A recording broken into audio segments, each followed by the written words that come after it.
And welcome back. As we go ahead and take a look at an example of how to use this binary file IO that we've been looking at, you can see we have all our import statements up here, so we can handle both input and output. And I'm just going to collapse those. And you can see here is our try catch for handling our file output. And so this, of course, is going to be file output for a binary file. And this is going to be our input.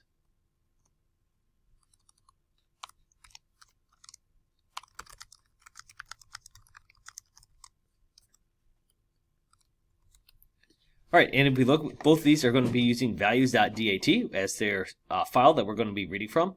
It's a pretty simple program. This one's going to write out 3 numbers, then read it back in, and this one's going to read in those 3 numbers. So writing and reading. Let's see what it does in this current state. You can see we can test this because we have a print line statement here that just tests out. So it's saying 0, 1, 2, and then it says numbers are written to the file. Then we're reading from the file, and then of course we have numbers read, 0, 1, 2, and a program. So pretty simple and basic, but let's just go ahead and clean this up. I'm going to take this print line statement out here because we don't need that necessarily in there to have it actually write that in there. And if we run it, you can see it's nice and cleaned up now. But what if we wanted to put other data types in here? So of course, as we talked about, you can mix and match data types. So let me just go ahead and add in, let's say, a output stream dot write UTF. Because remember, that is how we're going to go ahead and handle our string objects. And I'm just going to have it say a string. Nothing too complicated here. And then that just means I need to make sure I read that in. Since I am having to read this in the same order things were written, I need to make sure it goes after this for loop. And so output stream, or rather not the output stream, but the input stream dot read UTF. And one of the things you'll notice is I don't need to pass in any parameters here because, again, read UTF is simply just going to read in whatever that next set of string characters is. So let's go ahead and run it. And close that. All right, it didn't display it. Why? Because we forgot to actually put this in a string that we can actually have that be in a value. So I'm just going to add that to a string, and let's just go ahead and print out that string. All right, so that should accomplish that. So now when we run it, we can see we get a string. All right, looking pretty good. But what if we start putting in multiple strings, or we start putting numbers in between them? How does the program know? Well, remember, it's going to use, Java uses special markers to help say, like, hey, this is this many values, this is this many values. So even if I come here, for example, and I do another output stream here for another string, so I'm just going to go ahead and add one in. So let's do output stream dot write UTF,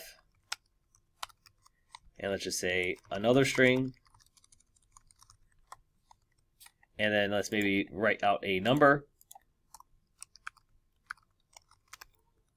Let's do this time a write double, and let's just have that be about 6.2. And just for kicks, let's go ahead and put another string here. So write UTF, and let's have this one say a final string. All right. Now, of course, I would need to process that accordingly. So this means I need another string here. So let's say input in2, and let's just have that be another input stream dot read UTF.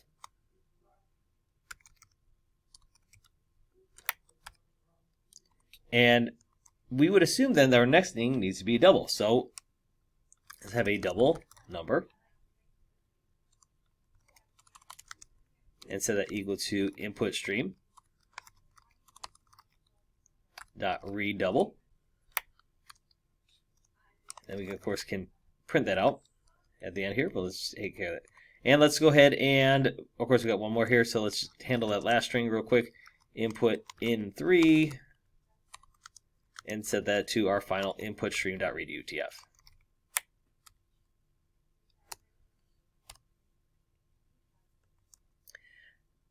Now, of course, we can just print all those out. So this is going to be input in2. This would be 3 right here. And let's change this one to be number.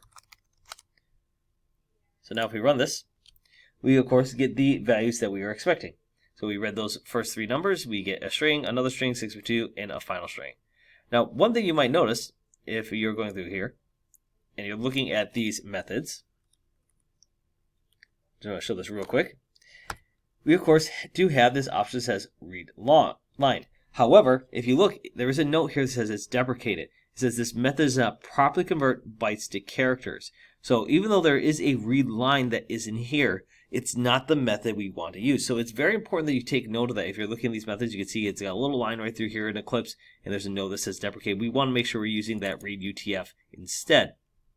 Now, one thing to kind of keep in note though, if I were to go ahead and comment out this one, and let's just comment out the number line here real quick, and I left that, we know there's a double in here. If I go and try to run this, all right, notice it reads in 0, 1, 2, and then immediately we hit problems with input from numbers.dat.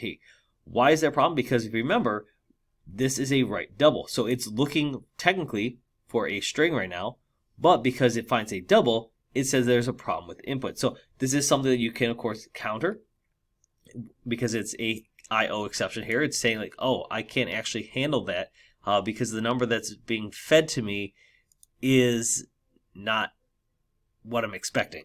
So just the little things like that to keep in mind as you start working with your various types of file IO for binary files, because remember, it's going to be a little bit different than what we're used to, but it's nothing too drastically different.